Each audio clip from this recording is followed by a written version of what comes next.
हरि ओम श्री गुरुभ्यो नमः। ओम नमो भगवते वासुदेवाय। ओम पूर्णमद पूर्णमिदं पूर्णात् पूर्णमुदच्यते पूर्णस्य पूर्णमादाय पूर्णमेवावशिष्यते। ओम शांति शांति शांति। Pranamam to all blessed souls. We start the study of Upanishads invoking peace with Shanti Mantra. Shanti Mantra concludes reciting Shanti 3 times.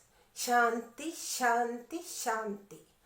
We say peace 3 times. Why do we say 3 times? Because we want to be saved from, spared of 3 kinds of sorrows, miseries that may beset us. What are the 3 kinds of miseries? One is the adhyatmika kind of misery. Second, the adhibhaudika. Third, the adidaivika. Or to put it in the proper order, adhyatmika, adhidaivika and adhibhaudika. By adhyatmika, what we mean is those miseries which crop from our own minds, not from anywhere else. For example, I am able to understand a poem now,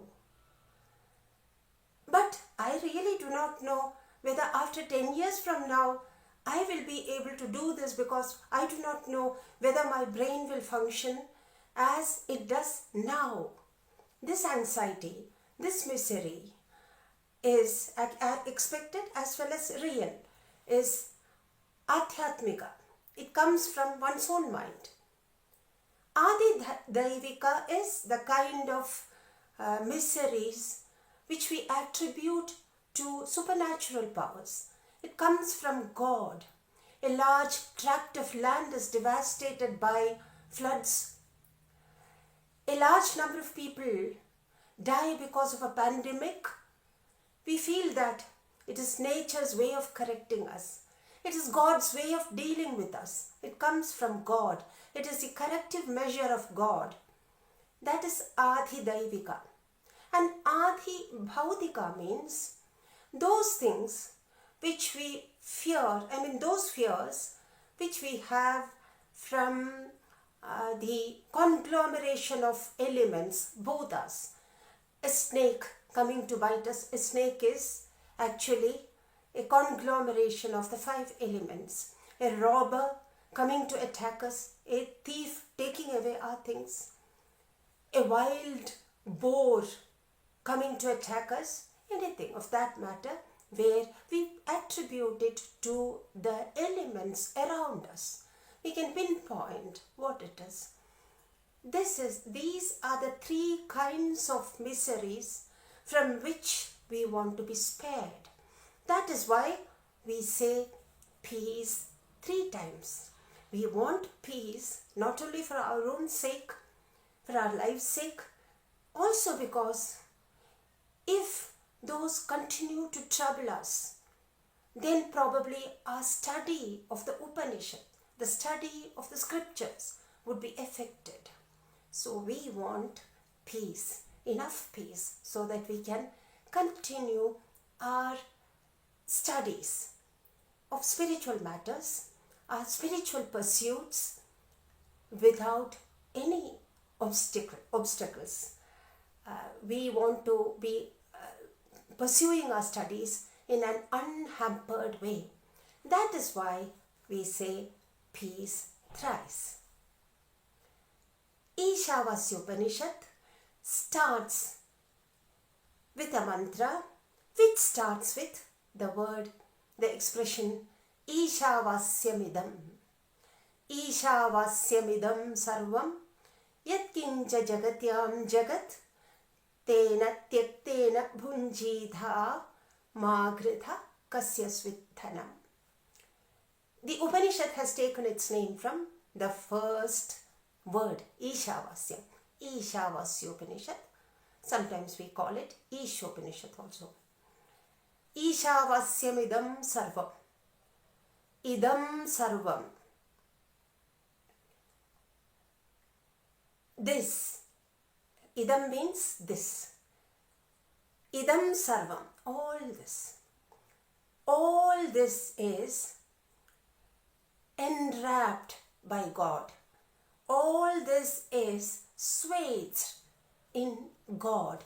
Isavasyam idam sarvam is achadaniyam. It is vasyam. Idam sarvam.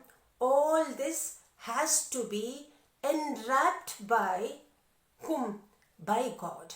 Isha, by God. Idam means this, what we see around us, the phenomenal universe that we see around us. And we extend it, even our experiential world. Not only the world, the universe that presents itself before our senses, the 5 senses of knowledge, the 5 senses of perception, seeing, touching and so on, the 5 senses of perception, jnanendriyas, and then the karmendriyas, our hands, our feet, and then the power of speech by which we move around in this world, with which we interact with this world. Karmendriyas, the organs, the senses of the organs of action. With these 5 plus 5, 10 indriyas, plus the 11th indriya. Mind is called the 11th indriya. With this, we perceive the universe, we feel the universe. All that we can perceive through this, plus what we can infer using our rationality. With our rational power, we are able to reason out and say that there is smoke there. Smoke generally emanates from fire. If you find smoke there, it means that there is fire. We come to that conclusion. All our inferences, conclusions. And then what we understand and what we imbibe by the study of scriptures, by the ancient scriptures. People who had better perception than us. People who were able to open their eyes to the 4th dimension. Those people have left their experiences to us in the form of advice, in the form of revelations, that we take those as scriptures, ancient shastras. So shastras, through our rational power, through our senses, through our organs of action, through our mind, whatever we perceive, all that we perceive is idam sarvam, all this universe. If there are 100 universes, all the 100 universes, all that we perceive here is vasyam, achadaniyam. It has to be enwrapped, covered, in the sense it permeates. God permeates. Isha vasyam, Isha achadaniyam. By God, this entire universe in its wholeness has to be permeated. We have to take it. We have to understand that God permeates this entire universe. Isha vasyamidam sarvam. Isha, by God. It means the controller, the governor, the regulator.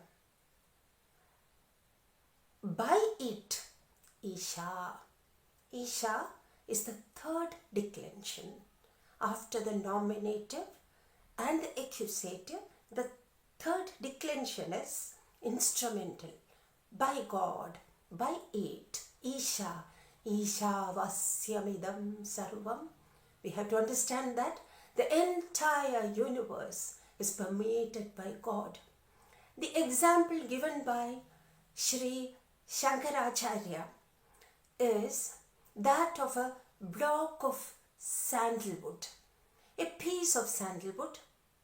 By nature, it gives out a fragrance, it's fragrant, but then it lies in water for quite a long time, and then because of its interaction with water, it collects a slime around it, and that slimy substance is also bad, odorous. It gives bad odor.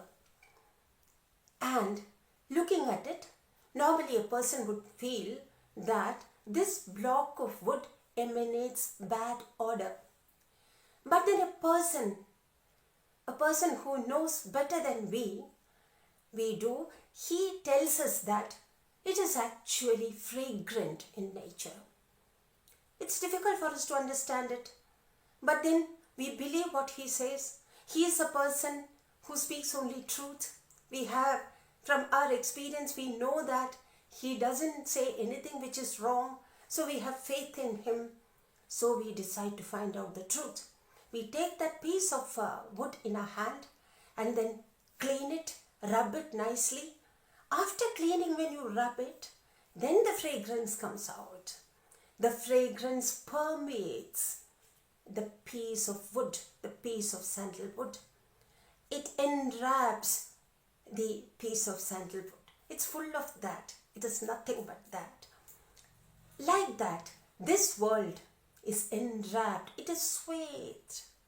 It's permeated by God. And who is God? The controller, the governor of this universe. From where does he get the supreme power? He has the supreme power. He is the supreme power because this entire universe has emanated from him.